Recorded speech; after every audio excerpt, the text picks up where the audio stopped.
Hello mga kabibig! Welcome back sa ating bagong YouTube channel. Ito ang pinakamaingay na YouTuber sa balat ng YouTube. Ako si Kabibig, maglebak-lebak na town with evidence. Ako po mga kabibig. May binulgar na sikreto si Ka-Eric tungkol kay DILG Secretary Benhur Abalos. Nako mga kabibig, grabe ang pasabog ni Ka-Eric. Sabi ni Ka-Eric, Secretary Benhur Abalos, mag-impake ka na before ka patalsikin ni Bongbong Marcos. Meron pang binulgar na pangalan si Ka-Eric na ito daw ang nagpapatakbo ng opisina ng DILG at PNP. At including daw ito sa mga pangyayari kay Pastor Apollo Kibuloy. Take note na pag-usapan ni Atty. Topacio na may mga pribadong tao na pwedeng nag-ambag-ambag ng pera para sa reward money para mahanap si Pastor Apollo Kibuloy. Sabi ng ilan, baka itong sikretong tao na protektor ni Abalos ang siyang nagbibigay ng reward money. Sabi pa ni Ka-Eric, sino si MC? MC? Sino kaya ito? Nako, lalong madudumihan ang gobyerno ni BBM. Dapat sana hindi na nang himasok ang PNP at DILG. Hayaan na nilang lumabas si Pastor Apollo Kibuloy. Pero kabibig, may warrant of arrest na. So kailangan talagang lumabas si Pastor Apollo Kibuloy. At itong reward money na 10 million ang patong ni Pastor Apollo Kibuloy ay strategy ito ng DILG. Lalong hindi lalabas si Pastor Apollo Kibuloy kasi namimiligro ang buhay niya. 10 milyon? Sino bang hindi magka-interest dyan? Diba? O eto mga kabibiga, ito yung pasabog ni Ka-Eric na talagang tinanong niya, sino si MC? Ay, ito na kabibig, ito na. Kabibig ha? Go. Kompleto. Pero ibabato ko ng patanong. Secretary Abalos, parang dapat ka na mag-impake bukas. Kasi even absence of prosecution, the evidence and the commission of the crime by your play of bounty, patong-patong sa ulo ni Pastor at sa mga leaders and ministers of Kingdom of Jesus Christ, no need na kasuhan ka when the evidence are already very clear. Mag-impake ka na. Huwag mo nang antayin sipahin ka ni Marcos Jr. sa pagiging Secretary of the DILG. Very clear yung batas. Abogado ka, mahiya ka kasi pwede kang madisbar dito. Ito ay gross ignorance of the law at hindi ka dapat binigyan ng lisensya bilang abogado kung hindi mo alam ito. So mag-impake ka. Itong tanong, sino si MC? Sino si MC? Hala, sino si MC mga kabibig?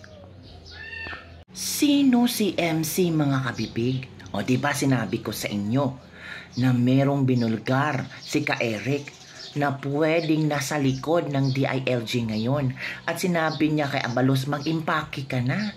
Baka mapahiya ka lang na i-kick out ka ni Marcos. Nako, madadamay pa ang pangalan ni Marcos. Parang dinamay yun na ang pangalan ni Marcos. Ang gobyerno ni Marcos. Kaloriki kabibig, ito pa. At ang first name ni MC ay Manny. Sino siya? Siya bang friend? Ito daw ang real kingmaker, hindi si Vic Rodriguez. Hala, sino kaya yan? Ni Marcos, lalo na pagdating kay Abalos. Hala. Sino si Manny C? Manny Sino C? siya? Secretary Abalos. I-involve pa siya dito. And I like, hindi ko kukumplituhin, but I know him. Kilala ko ito. Hala.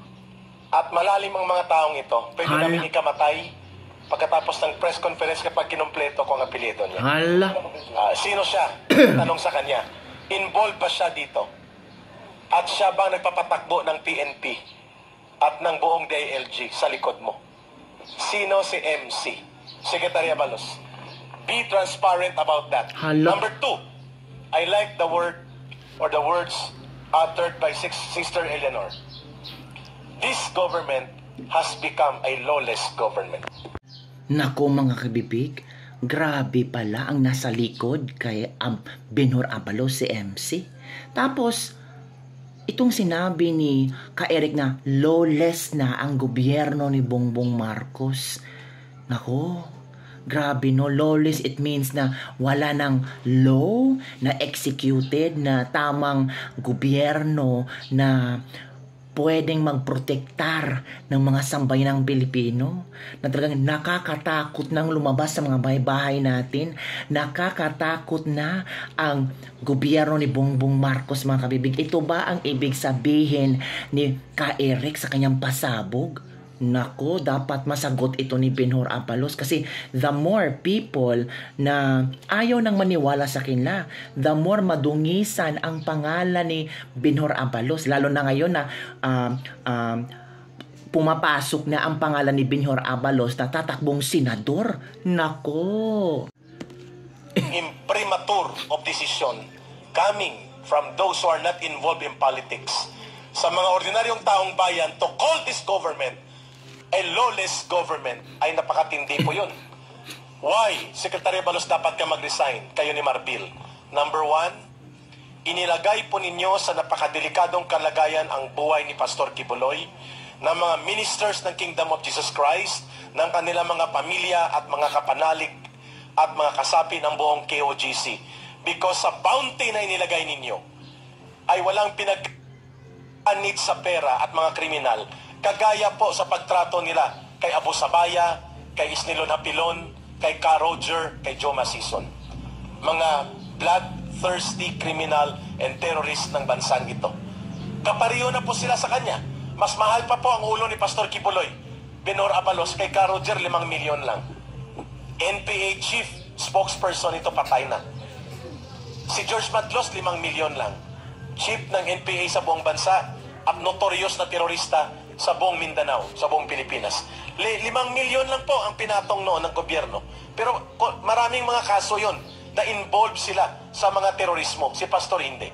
Ngayon ang tanong, bakit delikadong buhay ni Pastor at dapat hindi na siya lumantad talaga sa ilalim ng Marcos government na ito, at pati ng mga ministers na pinangalanan, si Sister Ingrid Canada and the rest of the ministers, at pati ang buong buhay ng namumuno ng Kingdom of Jesus Christ, kasi ang bounty is equivalent without declaring a shoot to kill order. Fair game ka, may bounty ka na eh. Sabi nga ni Atty. Torion, most wanted ang kategory nito. Wow. Notorious criminal ang pagtrato kay Pastor Kim. Hala. Mag-impake na po kayo. Secretary Abalos, nakakahiya. If you cannot reveal who is Manny C., who is MC, then impake na po kayo. Ito po ang totoo nagpapatakbo ng opisina ninyo at ng PNP. Ito po ang nireklamo ng mga general sa PNP. Hala. Sapagkat siya po ang nagdedesisyon sino mga general ang ilalagay sa pwesto. Hala. Including ang nangyayari ngayon kay Pastor Kibuloy. So nakikinig pa at nagsusubaybay sa press conference na ito, mag-post po kayo sa Facebook niyo. Tanungin natin si Secretary Abalos, sino si Manny C? Sino si MC sa kanyang buhay? Hala, mga kabibig.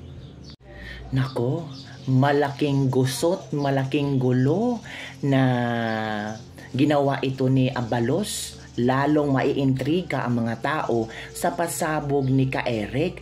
Lalong magka-question ang mga tao kung bakit nga ba sobrang laki ang reward money, ang bounty ng 10 million. Saan nga nakuha nila? Sabi nga private citizen daw ang nagbigay. So lalong magdududa ang mga tao. So kailangan talaga mag-explain si Benhur Abalos nito. Kasi pag hindi niya ma-explain, nako, yung mga duda ng mga tao, patuloy talaga yan. Sabi nga ni Ka-Eric, notorious na ba itong si Pastor Apollo Kibuloy? Yung kaso nga, hindi pa tumatakbo pero wanted na 10 million talaga ang ulo ni Pastor Apollo Kibuloy. Di ba tanong ko din, gano'n na ba kadelikado si Pastor Apollo Kibuloy? Gano'n na ba siya ka-notorious na pwedeng lahat ng tao ay delikado na ma-associate sa kanya? Naguluhan lang ako ba ngayon nga? Hindi naman ibig sabihin na pinapaboran natin Kasi alam naman natin na si Pastor Apollo Kibuloy handa talagang humarap sa mga kaso niya. Pero nag-iingat lang siya kasi alam, tingnan mo nga, 10 million na ang bounty, reward money. Sino bang taong magpapakita niyan? Mapupunta sa Senado, lalo na may 10 million na kapatong sa ulo mo. Sinong gago? Sinong bobo at sinong tanga na pupunta sa Senado, attend, tapos paglabas mo, ay nako, shoot to kill ka na. Delikado ng paglabas mo lang sa sasakyan na sinakyan mo ay wala ka na. Wala ka ng ulo. Kasi 10 milyon ang nakapatong sa ulo mo. Bakit kaya ito ginawa agad-agad? Napag-isipan ba ito? Kinonsulta ba ito ni Benhur Abalos kay Pangulong Bongbong Marcos? O may alam si Pangulong Bongbong Marcos ito? Or baka masyashock na rin si Pangulong Bongbong Marcos na meron palang ganitong nangyayari ngayon sa panahon ngayon? Diba? Sometimes Pangulong Bongbong Marcos late reaction na. 'Di ba? So, maghihintay sila kung babawiin ba ito ni DILG Secretary Benhur Abalos ng 10 million bounty money or reward money para sa ulo ni Pastor Apollo Kibuloy, at mag-i-explain ba siya kung sino itong si MC na binabalita, pinapasabog ni Ka-Eric na pwedeng nasa likod at nagkokontrol ng PNP at sa DILG, at siya daw yung manifesto kung sinong ilalagay na general, kung sinong magandang sa posisyon. Kaya yun ang problema ngayon sa mga general ngayon, na parang iba na, lawless na daw, sabi ng mga tao ngayon. Ako mga kabibig, ano ang inyong komento tungkol dito sa mga pasabog ni Ka-Eric? Comment down below and don't forget to like, subscribe, and share this video. I-share nyo para maraming makakaalam ba sa nangyayari ngayon, na hindi lang puro tayo negatibo. Tingnan natin na parang niloloko na tayo, nabudol pa nga tayo, ibubudol pa ba tayo ulit? Okay, yun na kabibig.